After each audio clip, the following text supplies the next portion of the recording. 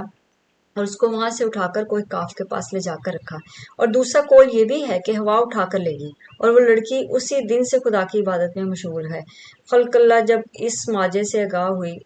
ہدایتی ازلی جس کے ساتھ ہی وہ اپنا پاؤں اس آگ میں رکھ دیتا، وہی حضرت ابراہیم علیہ السلام کے خدا پر ایمان لے آتا اور مسلمان ہو جاتا تھا۔ یہ آج کا یہ حضرت ابراہیم علیہ السلام کا جو بیان تھا، اس کو میں یہیں پہ ختم کرتی ہوں۔ اس کے آگے پھر جو میرا وہ ہوگا کہ حضرت ابراہیم علیہ السلام کے آتش کدہ سے نکلنے کا، کہ جب ان کو مطلب کہ آگ میں ڈالا گیا تو پھر وہ وہاں سے کیسے نکلے۔ آئی ہوپ کہ آپ کو میرا یہ ویلاگ بھی اچھا لگا ہوگا۔ اگر آپ کو میری ویڈیو اچھی لگی ہو تو پلیز میرے چینل کو سبسکرائب کریں، میری ویڈیو کو لائک کریں، شیئر کریں، اور بہت سی دعاؤں کے ساتھ آپ سے اجازت چاہوں گی۔ نیکسٹ ویلاگ تک کے لیے اللہ حافظ۔